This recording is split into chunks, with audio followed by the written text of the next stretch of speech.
es la ponencia de Gabriela Niño Pedraza, que nos acompaña en forma virtual. Gabriela Niño es abogada de la Universidad Nacional en Bogotá. Después realizó estudios de maestría en la Universidad de Münster en Alemania, que terminó con una tesis de maestría y para esta tesis le concedimos en el año pasado también el premio de ciencia de la Asociación Colombo-Alemana de Juristas.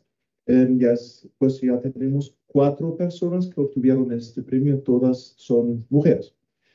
Y ahora es asistente en la Universidad de Bonn, algo muy particular, es necesario subrayar porque no hay muchos extranjeros, juristas extranjeros que son asistentes en facultades de derecho alemanas y ella es una de las muy pocas, y es un gran logro.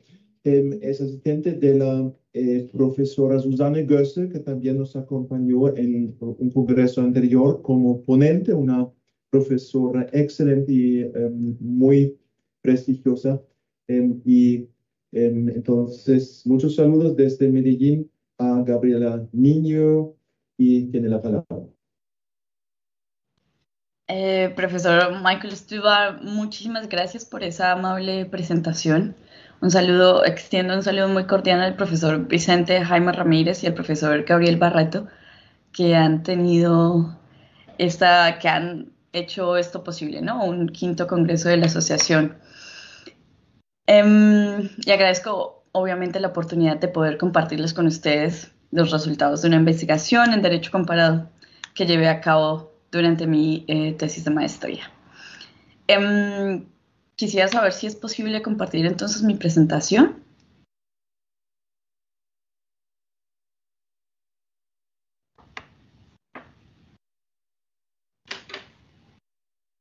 ¿Me indica si lo debo hacer yo desde mi computador o si es posible que... Sí, debes hacerlo tú directamente para que lo puedas pasar y le das compartir pantalla, así todos lo vemos, ya está proyectado acá en el auditorio. Bueno, perfecto. Un momento.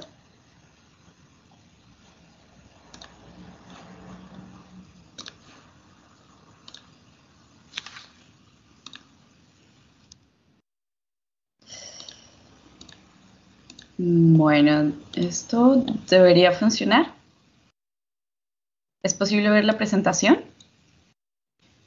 Funciona correctamente, sí. Perfecto.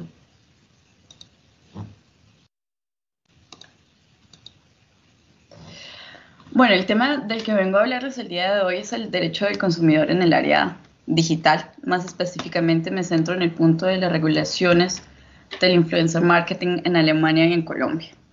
Creo que la discusión sobre el derecho comparado que se acaba de tener es una introducción perfecta para aplicarlo a un caso ya muy concreto. Para ello he planeado el siguiente orden de ideas, el siguiente índice, y voy a hacer una introducción al tema del influencer marketing. En segundo lugar, me ocuparé de explicar la situación jurídica en Alemania, seguidamente la situación jurídica en Colombia, para dar los resultados de la comparación regulatoria entre Alemania y Colombia, y terminar con un análisis y dejar algunas preguntas abiertas que quizás abran su curiosidad sobre el tema. En todo caso, iniciamos con la introducción y tenemos que lo primero que hay que definir es qué es el marketing en redes sociales o de dónde viene el fenómeno del influencer marketing. Aquí tenemos tres ejemplos diferentes de dónde se realiza marketing o antes se realizaba marketing, en vallas publicitarias, en periódicos o en series de televisión con lo que se denomina product placement. ¿Qué incluye y qué trae las redes sociales consigo mismas? La posibilidad de que los propios usuarios creen su propio contenido. Y esto indica entonces que si lo diferenciamos de una manera negativa con estos otros medios de comunicación, estos son solo campañas publicitarias creadas por las empresas para generar su publicidad. Campañas muy elaboradas, el logo tenía que ser así presentado, los colores, y etcétera, etcétera. Las redes sociales adquieren una importancia económica y social en esta área, en este tiempo digital. Y es notable porque, por ejemplo, 4,6 billones de personas usan actualmente las redes sociales, es decir, cerca del 60% de la población humana. La mitad de las personas entre los 14 y los 29 años no se podrían imaginar una vida sin estas plataformas. Y estas plataformas permiten algo que no permiten los otros medios, como les indicaba anteriormente, y es la expansión y distribución de información sin dilación. El fenómeno de las redes sociales introdujo en la cadena del marketing un nuevo rol, y es el de los llamados influencers. ¿Quiénes son influencers? Simplemente son usuarios de estas redes sociales que tienen una presencia muy fuerte en ellas, que tienen un poder de influencia en las decisiones de compra de sus seguidores de cerca del 19%, es un porcentaje muy alto, y tienen unas relaciones a largo plazo con estos usuarios. En temas económicos, ¿cuál es la importancia económica del fenómeno del influencer marketing? La podemos resumir en que para el año 2021, 13,8 billones de dólares se obtuvieron como ganancias a través del influencer marketing. Y que en el 2020 el Estado alemán invirtió 224.000 euros en influencer marketing. Aquí traje una imagen, quizás algunos de ustedes reconozcan a la persona que aparece en esa foto, es Lionel Messi, haciendo uso de sus redes sociales como influencer. Porque si ya tenemos la influencia entonces económica y social de este nuevo fenómeno, nos podemos centrar en la importancia jurídica. Y este nuevo rol genera muchas preguntas, como en el ámbito jurídico de la protección de datos personales, del derecho de autor, a quién le pertenecen estos contenidos creados por esos influencers, de la competencia desleal, de posibles obligaciones especiales en tratándose de marketing. Pero sobre todo mi investigación se centró en la protección al consumidor. Y es que yo identifiqué que había un peligro para los consumidores que residía en que no siempre era muy posible distinguir claramente entre mensajes publicitarios y mensajes orgánicos de esos influencers. Así que hice una pregunta comparativa, ya centrándonos más en el tema del método comparativo del derecho comparado. La pregunta que yo formulé es: ¿cómo pueden ser los consumidores protegidos frente a la publicidad oculta hecha a través del influencer marketing en Alemania y en Colombia? Si nos centramos en la situación jurídica en Alemania, lo primero que nos tendríamos que preguntar es cuál es entonces el derecho aplicable a el marketing realizado a través de influencers. Para eso incluí estas tres leyes que más adelante ahondaremos con mayor precisión. La primera de ellas es la Ley contra Competencia Desleal, la segunda es la Ley de Telemedios y la tercera es el Tratado Interestatal sobre los Medios de Comunicación. Alemania tiene una particularidad y creo que eso fue lo que hizo de este tema para mí tan interesante, y es que en el momento en que yo estaba realizando mis estudios de maestría, había una inseguridad jurídica respecto a cómo estaban realmente regulados esta publicidad realizada. Al punto que tuvieron 3 sentencias, al punto que se expidieron 3 sentencias por parte de la Corte Suprema, llamadas Influencer 3, Influencer 2 e Influencer 1. En el primer caso, vemos un proceso de revisión de una sentencia proferida por el Tribunal Superior de Colonia en el año 2021. Y esta fue iniciada por la Asociación de Competencia Social en contra de Diana Sullivan, una influencer muy conocida en Alemania, y solicitaban la cesación de actos comerciales no permitidos. El segundo de ellos es la sentencia Influencer 2, que también fue un proceso de revisión de una sentencia proferida por el Tribunal Superior de Hamburgo. Otra vez esta asociación demanda a otra influencer, Leonie Hanel. La demanda tenía los mismos argumentos jurídicos, en esto no cambia nada. Y la tercera es este caso de un proceso de revisión de la sentencia del Tribunal Superior de München. Esta vez la misma asociación demanda a Kathi Hummels. Quizás el apellido suene un poquito más en los oídos colombianos si tenemos en cabeza otra referencia al fútbol del futbolista de la selección alemana Hummels. Ella es la esposa.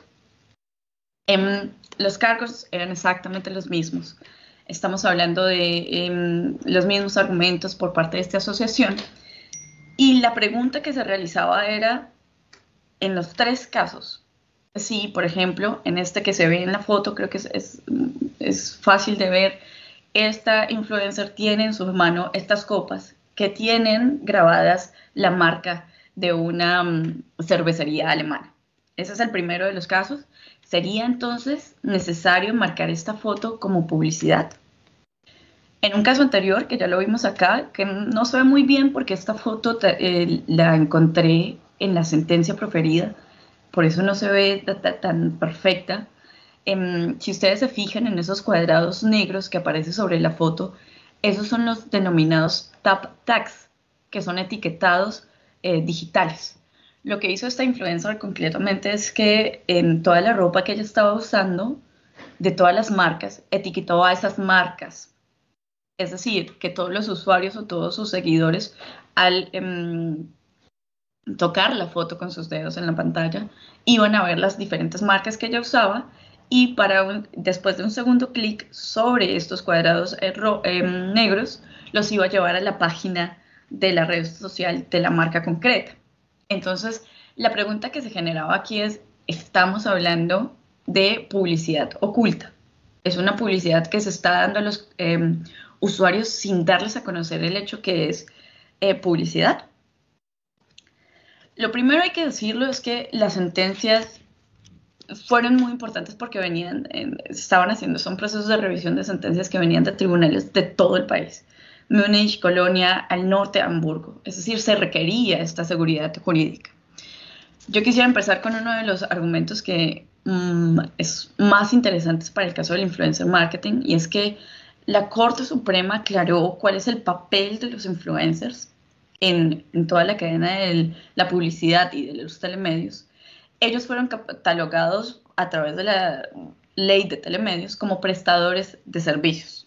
Por lo tanto, según el parágrafo 6º de esta ley, estaban ellos obligados a conocer de manera clara y definida cuando se trataba de información publicitaria lo que ellos estaban comunicando. Además, dentro de algunos de los parámetros cuando no era necesario declararlo o marcarlo como publicidad. Primero, por ejemplo, que la información que estuvieran dando ellos tuviera un carácter independiente. Es decir, que tuvieran más el objetivo de brindar información real a sus consumidores o a sus seguidores. El segundo es que no hubiera ningún tipo de contraprestación. Es decir, que si esta influencer que estamos viendo en la foto le hubiesen regalado esta chaqueta por el hecho de haber marcado o etiquetado digitalmente a esta marca, tendría que haber cumplido su obligación y marcarlo como publicidad. La norma que también está contenida en la ley de telemedios no hace ninguna diferencia del valor de esta contraprestación. Y pueden ser regalos de productos de la marca, puede ser dinero o puede ser futuros contratos o contratos prometidos que se van a llevar en el futuro. La tercera punto que podemos tener en cuenta para darle seguridad jurídica al tema de cuándo los influencers deberían marcar sus contenidos como publicidad es que ellos no deberían hacerlo cuando se trata de empresas propias, cuando ellos son los mismos comerciantes y cuando ellos comercializan los productos de sus propias empresas.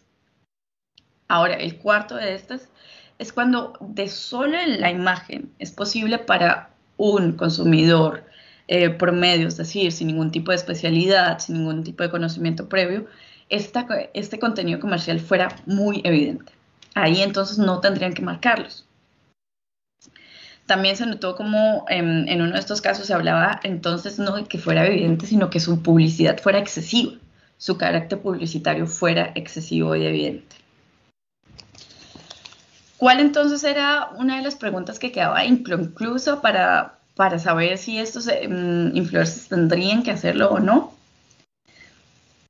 Si había una contraprestación o no. Entonces, ¿en quién quedaba la carga de la prueba? ¿En una asociación de competencia social? ¿O quién tenía la prueba de probar, quién tenía la carga de la prueba? A raíz de esta inseguridad jurídica que todavía quedaba después de todos estos requisitos y todos estos estándares para el etiquetado, fue que se generó una reforma a nivel alemán.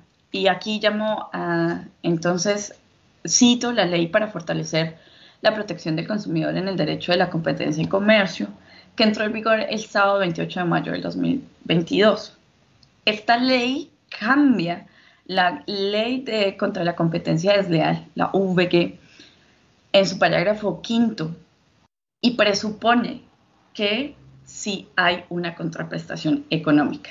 Es decir, que la carga de la prueba ya no recae en la asociación, sino que recae en estos actores del marketing, de probar que no recibieron ningún tipo de ventaja económica a través del post. Ahora podemos continuar con la situación jurídica en Colombia y nos hacemos la misma pregunta.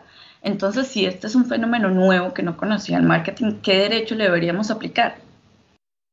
A lo que yo llamo, a lo que llamé en todo caso en mi tesis de maestría, es que es necesario ver el derecho aplicable desde la Constitución, ¿no? Tenemos un artículo 78 de la Constitución Política de Colombia que le da al Estado en sí la obligación de controlar la información que están recibiendo los consumidores y hace responsable a aquellos que puedan generar daños en los consumidores por publicidad engañosa o publicidad oculta. Este artículo 78 se desarrolla en nuestro Estatuto del Consumidor, especialmente tiene el punto del derecho a la información. Concretamente para nuestro caso es que el contenido publicitario debe estar completamente identificado y propone un procedimiento administrativo en caso de incumplimiento.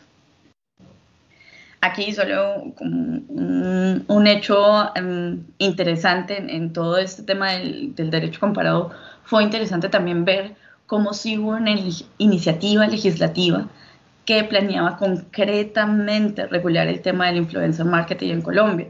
Y esto fue de la Comisión Sexta del Congreso en el año 2021. La Comisión Sexta se encarga de la regulación de todos los temas de telecomunicaciones, de telemedios y así.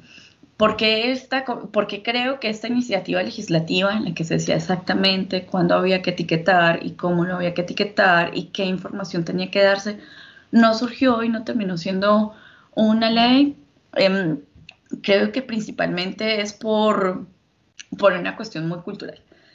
Y eso también se ve reflejado en esta guía de las buenas prácticas. El organismo a nivel colombiano que está llamado a hacer en la protección, que está llamada a proteger al consumidor como tal, es la Superintendencia de Industria y Comercio colombiana. Estos propusieron en el año 2020 una guía de buenas prácticas en la publicidad a través de influenciadores. Como guía de buenas prácticas no es un elemento de lo que nosotros podríamos llamar un elemento jurídico como tal, es un elemento de derecho blando, no contiene obligaciones legales, es decir, no son exigibles, lo que sí da es recomendaciones. ¿Por qué es tan importante y por qué lo llamo acá a colación? Porque hubo una expresión muy clara de la Superintendencia de Industria y Comercio a no querer legislar el tema de los influencers porque era un fenómeno que era muy nuevo en su momento, que sigue siendo muy nuevo, que sigue siendo muy cambiante, como en todas las cosas en el área digital, que no se atrevían, a hacer una legislación que en 2 o 3 años no cumpliera más sus objetivos. Por eso se quedan en la guía de buenas prácticas, es una guía muy completa, da, consejos a todos los actores del marketing de influencers, es decir, no solamente a las empresas, sino también a los influencers y en efecto también a los consumidores. Hay que resaltar 2 cosas. El primero es que hay una recomendación para las empresas de exigir a los influencers que informen a sus seguidores cuando se trata de una relación comercial o no.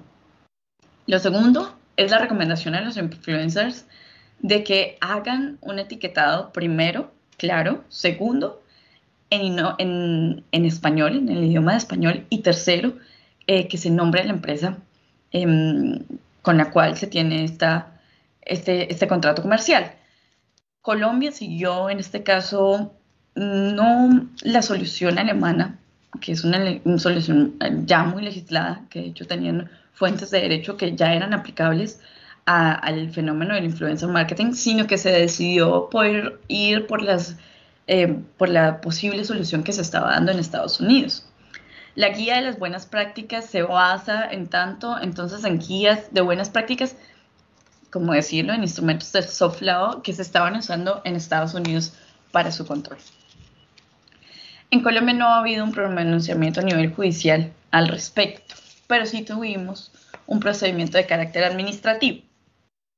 Aquí al lado derecho de sus pantallas es posible ver también un screenshot de una cuenta de Instagram de una modelo e influencer colombiana en la que ella daba publicidad sobre unas pruebas del COVID.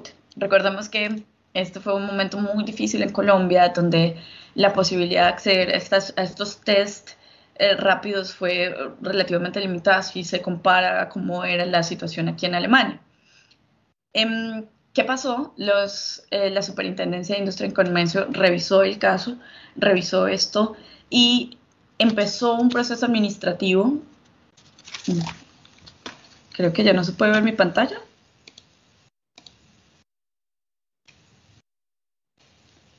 No, estamos bien, qué pena. Una pequeña confusión. En que se puede ver, entonces, los cargos de la superintendencia fueron efectivamente que la influencer estaba cometiendo actos de publicidad engañosa por dos cargos. El primero es que aquí, como se puede ver, se dice que estas pruebas tenían un registro en Vima, lo cual era falso. Estas pruebas no podrían haber sido importadas y distribuidas en Colombia. Y lo segundo, que solo se permitían las ventas institucionales, es decir, a gobernaciones, alcaldías, hospitales y clínicas. Tras la investigación de la Superintendencia de Industria y Comercio, se tuvo en cuenta que esto no era necesariamente así, que estaba abierta la venta a cualquier persona que fuera interesada, que estuviera interesada. Y por ello se llegó a la conclusión de que esta influencer sí había cometido actos de publicidad engañosa. La sanción, más de 130 millones de pesos, quedó en firme y en efecto la tuvo que pagar. Ahora, ¿cuándo inicia entonces el estudio comparado? Porque no nos podemos quedar simplemente en la presentación de las regulaciones en cada país, sino que tenemos que adentrarnos específicamente a hacer un análisis comparado. Para ello yo traje a colación 3 puntos: la obligación de etiquetado, el modelo del consumidor y la exigibilidad jurídica. Pero empezamos entonces con las diferencias entre estas estructuras regulatorias. En el caso de Alemania, había una legislación aplicable al sector específico.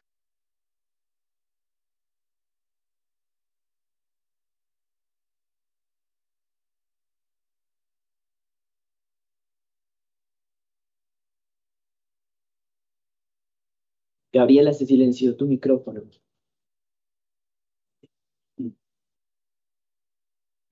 ¿Ustedes me podrían? ¿Hace mucho?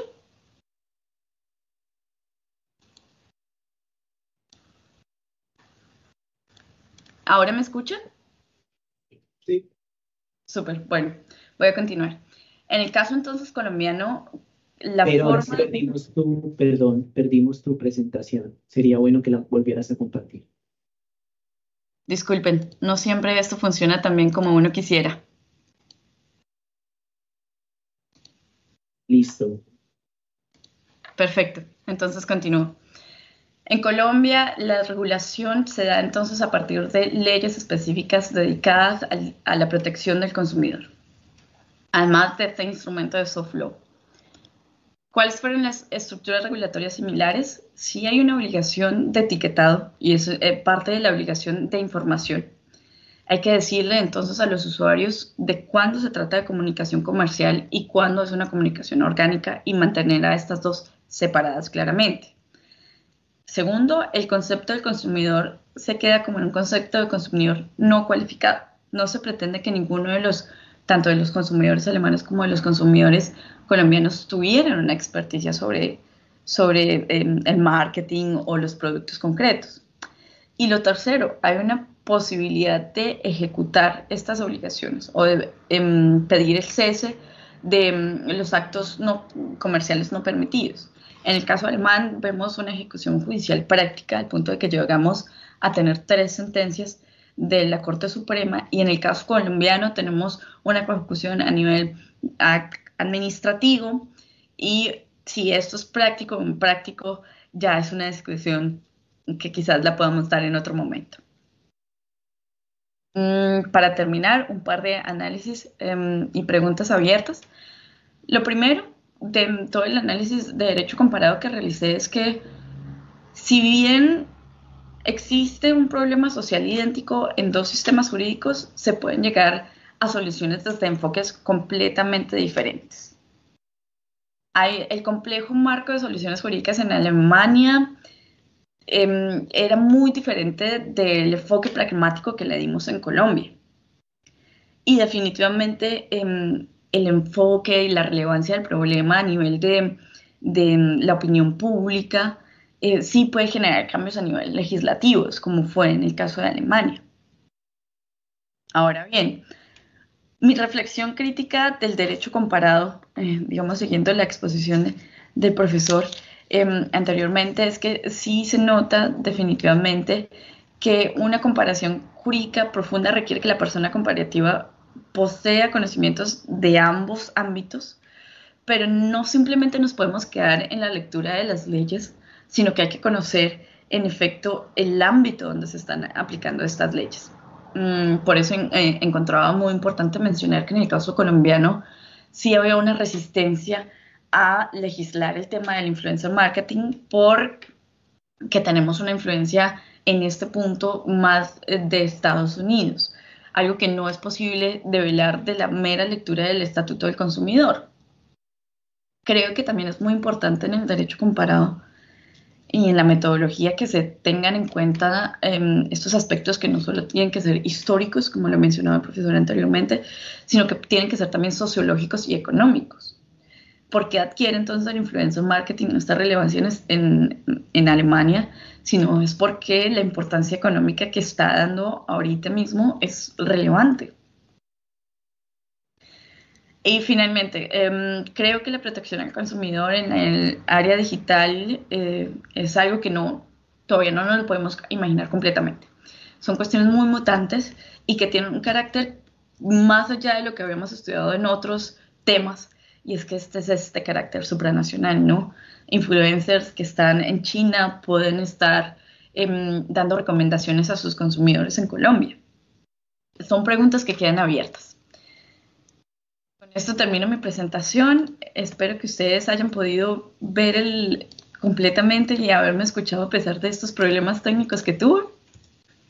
Y otra vez, muchas gracias por su atención. Aquí dejo mi correo electrónico y por favor, si tienen algunas preguntas, estoy atenta a ellas y a responderlas.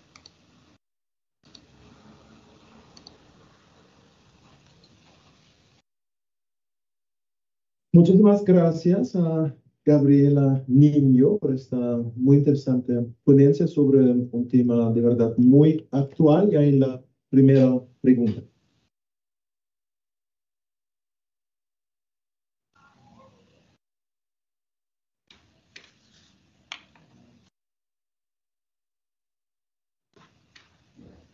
Gabriela, muchísimas gracias por esta interesante ponencia.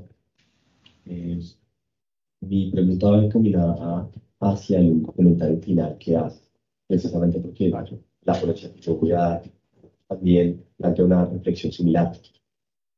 Conocemos, tanto en Colombia, en Alemania, en diferentes países, para regular esa situación que nos permite el Internet, tener un influenciador, tener un proveedor de servicio, tener un email, tener tantos servicios donde yo estoy aquí en Colombia, pero puedo acceder perfectamente a información de Shanghai, de Japón, de Rusia y demás. ¿Cómo hacer? Y es el reto que de pronto debemos empezar a hacer a través de la academia y en estos espacios, hacia cómo hacemos para regular esa información que da un influencer, que puede ser colombiano, pero si está en, no sé, bajo una regulación o una legislación donde no hay aplicable esta misma importancia o estas mismas reglas del Estatuto del Derecho del Consumidor colombiano o alemán, perfectamente puede mantener su publicidad, su cuenta, y prácticamente la única normativa que puede llegar a proteger a los consumidores son las directrices que da la página o el proveedor, en este caso Instagram o LinkedIn o Facebook. Solamente son los que determinan su regulación o sus normativas al momento de suscribir ese contrato. Entonces, no sé qué reflexión tienes sobre ello. Me gustaría mucho escuchar tu posición. Gracias. Profesor Gabriel Barreto, muchas gracias por su pregunta. Definitivamente el tema que nos podría trasnochar días, ¿no? Pero muy concretamente creo que esta problemática se está abarcando, digamos, a nivel regional, ¿no? Son regiones las que se están uniendo en este momento para darle y poder afrontar estos retos de la digitalización y de estos temas supranacionales.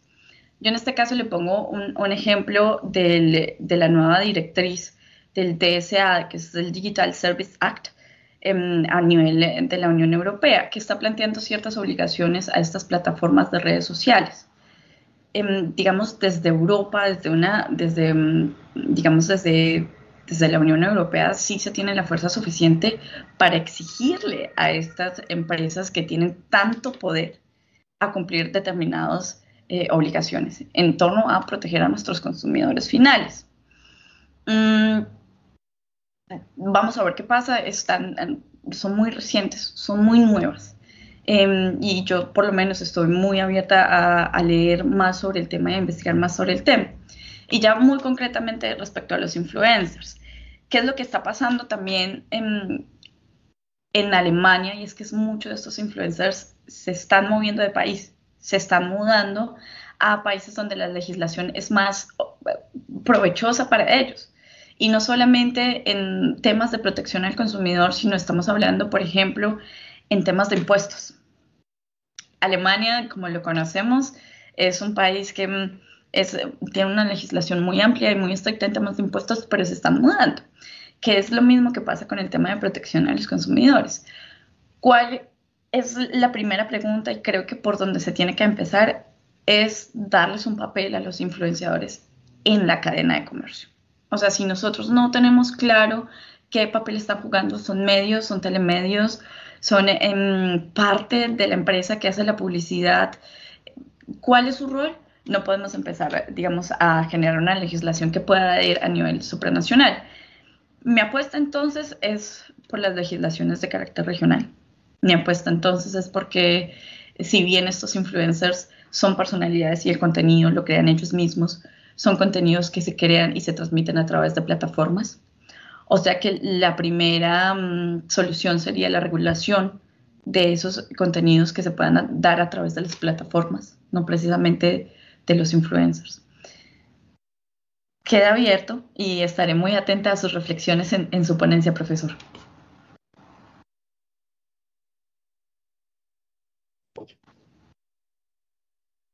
Muy buenos días.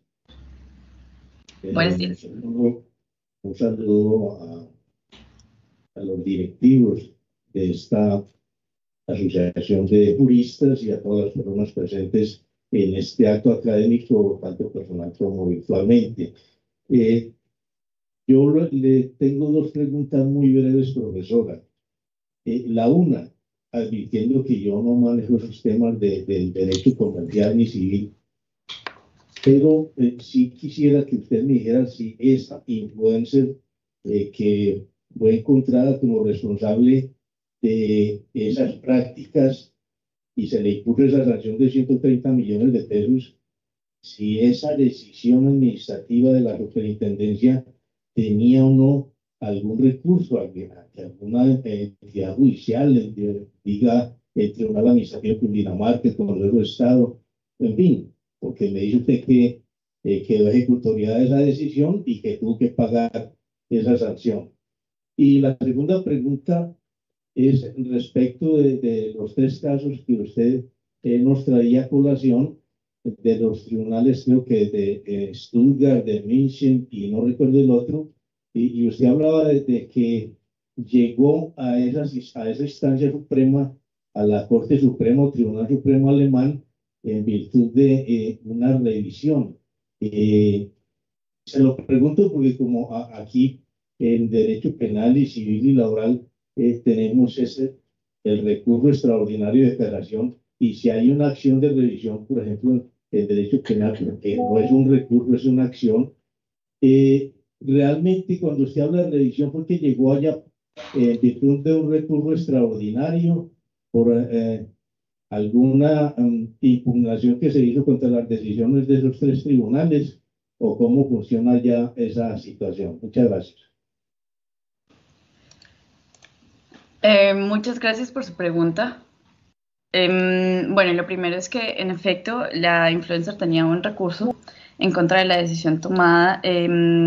Este recurso en realidad fue negado porque las pruebas que presentó la superintendencia se encontraron como suficientes para comprobar que sí había publicidad engañosa. Y respecto a los tres fallos de la Corte Suprema Alemana, ahí tenemos que tener en cuenta que estos tribunales se encontraban en diferentes ciudades, son tribunales superiores de diferentes ciudades, llegan a la Corte Suprema los tres casos en sede de revisión con el fin de precisamente generar esta seguridad jurídica. No sabría en este momento indicarle si hay una diferencia muy estricta a nivel procedimental del derecho alemán y el derecho colombiano en este sentido. Quizás el profesor Michael Stuba nos pudiera dar luces más concretamente al respecto.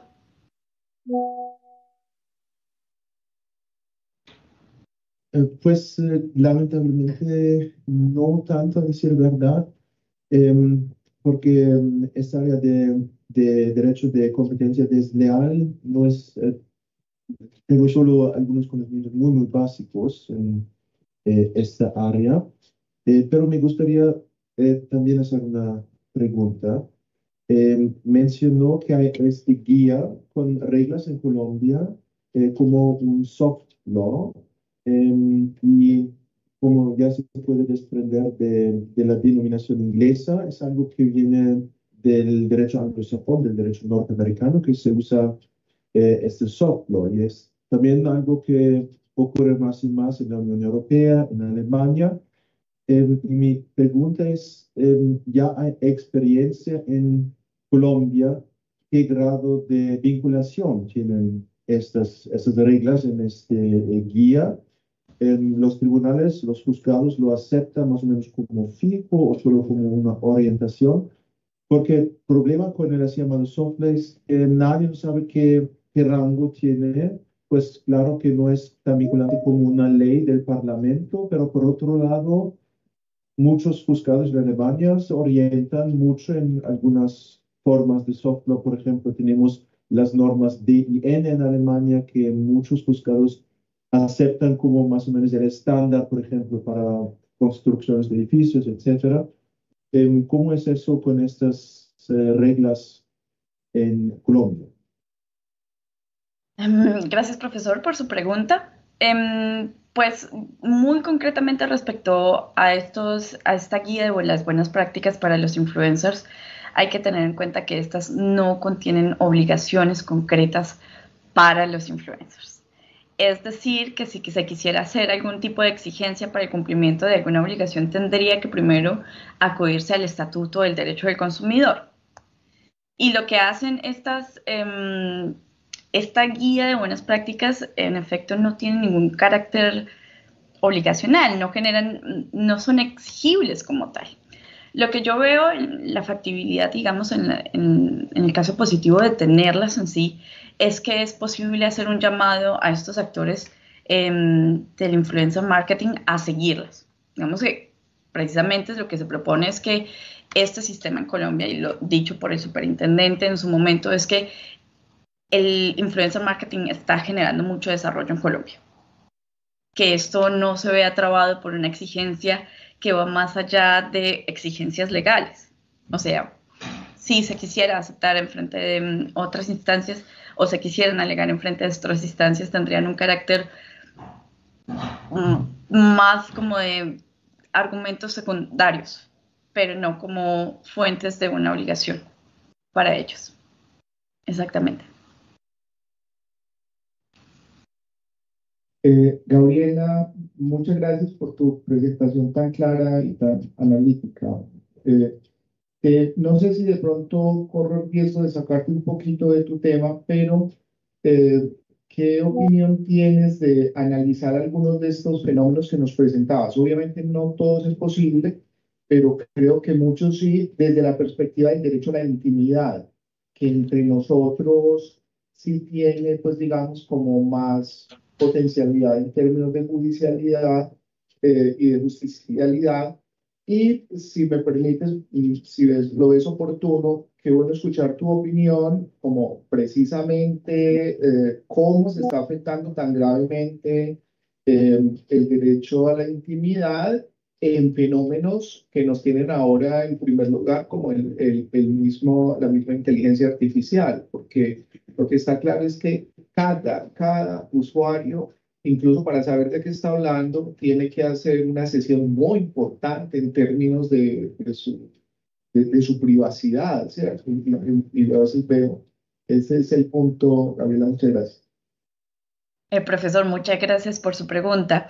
Sí, yo estoy de acuerdo que hay muchos temas que el influencer marketing nos pueden generar muchas preguntas, como el derecho a la intimidad. Esto lo veo en tres aspectos muy importantes. El primero, digamos, cuando estamos hablando del derecho a la intimidad de la imagen y más concretamente a la imagen de menores de edad, los llamados mini influencers. El derecho a la intimidad de estos menores de edad, se deben publicar fotos de menores de edad en las redes sociales, hay una manera de protegerlos respecto a que su imagen como tal y su derecho a la intimidad no sea publicado por sus padres en redes sociales, precisamente para ganar dinero. El segundo es el derecho a la intimidad respecto, más que todo, es a los datos recolectados por estas redes sociales, ¿no? Hablamos de que la creación de contenido, si bien se da a través de un contrato en el que se le permite a muchas de estas plataformas el uso a partir con licencia de los videos, de las fotos que se realizan, lo cierto es que en un momento dado las redes sociales sí podrían usarlo. Que si los influencers y todos los usuarios como nosotros, en todo caso, tuviéramos algún tipo de poder de defender nuestro derecho a la intimidad en contra de estas empresas, las redes sociales como Meta, que son empresas gigantescas, es algo que yo también veo muy difícil y por eso llamé anteriormente la atención a estos intentos de la Unión Europea de poner límites para proteger también, por ejemplo, el derecho a la intimidad. Y lo tercero que yo veo como muy importante es hasta qué punto o cómo es posible limitar el contenido que se publica. Hay determinadas líneas de contenido que no pueden ser comunicado por estas redes sociales. ¿Por qué? Porque se atiende como a estas, digamos, no sé si ustedes lo hayan notado, pero hay contenido de carácter, ¿cómo decirlo, no? De exhibición corporal que no están permitidas en redes sociales. Entonces ahí también hay un derecho a la intimidad. Y una pregunta solo para dejarlo muy abierto y es, ¿y dónde queda entonces el derecho de expresión cuando hay estos límites dados por las redes sociales en sí mismas? Espero haber respondido su pregunta o generando más preguntas. Muchísimas gracias otra vez por la ponencia, por las respuestas. Y entonces hacemos una pausa de café